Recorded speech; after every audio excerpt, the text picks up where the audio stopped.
प्यारे बच्चों, आज मैं आपको वर्कशीट 22 करा रही हूँ जो कि 10 तारीख की है।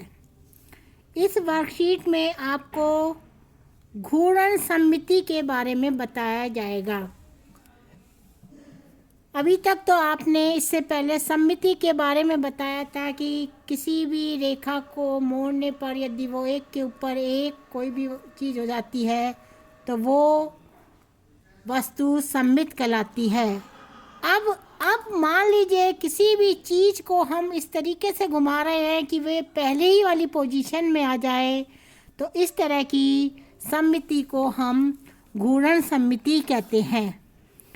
हमें आपने अपने घर में फ़ैन देखा है, पंखा है, वो एक बिंदु के चारों ओर घूमता है।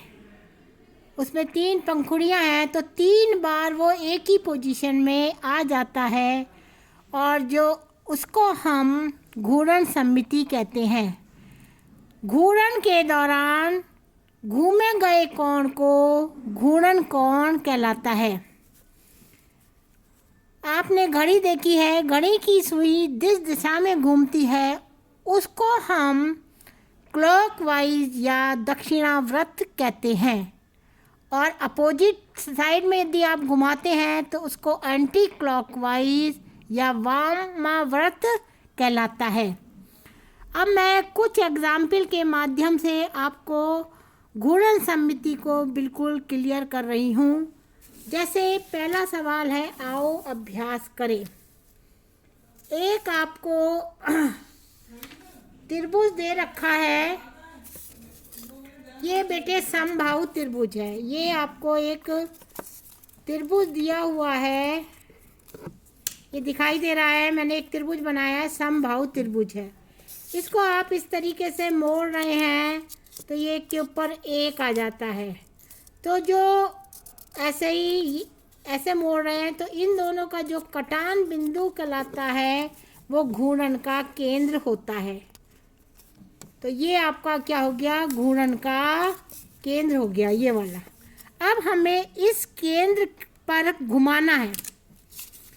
आप कोई भी पेंसिल की नोक रख सकते हैं और इस पे आपको इसको घुमाना है। इस तरीके से घुमाए कि इसी पोजीशन में है। देखिए मैं इसको घुमा रही हूँ, ऐसे घुमाया मैंने, वही सेम पोजीशन आ गई है। एक बार घुमाने पे, दूसरी बार घुमाने पर फिर सेम पोजीशन आ गई है, और तीसरी बार घुमाने पर फिर सेम पोजीशन आ गई है।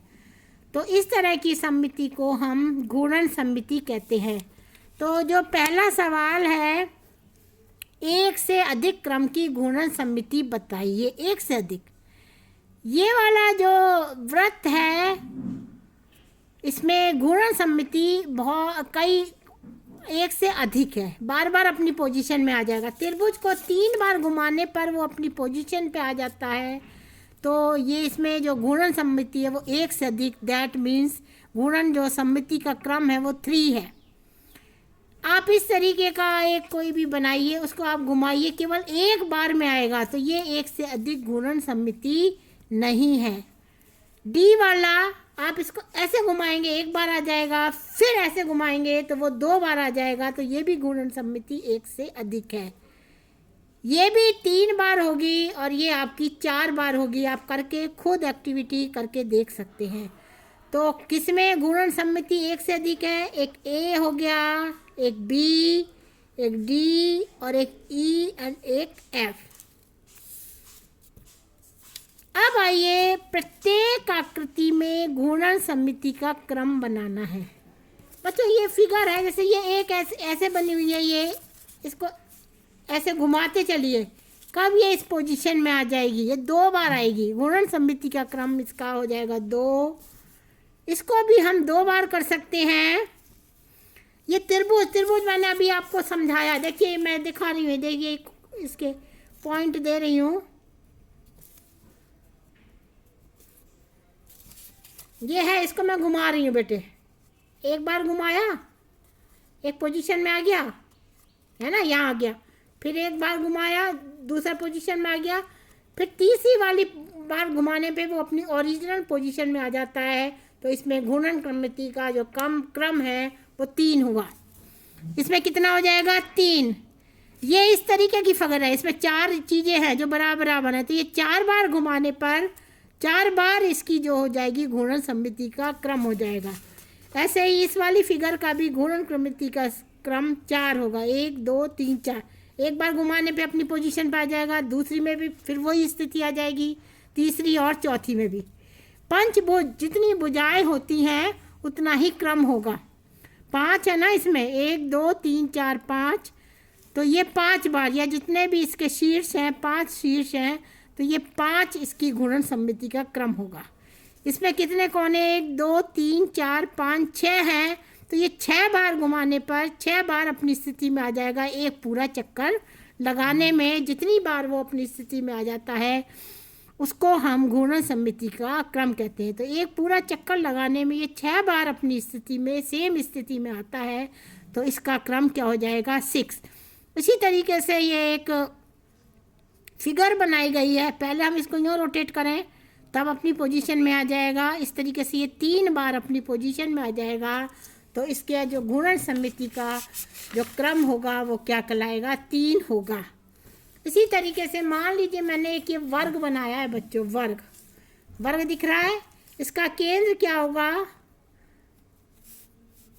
ये आपने इसको इस तरीके से मोड़ा, इस तरीके से मोड़ा, तो इसका जो मध्य बिंदु होगा वो इसका केंद्र होगा। इसके केंद्र पर आप ये नोक रख दीजिए किसी भी चीज़ की।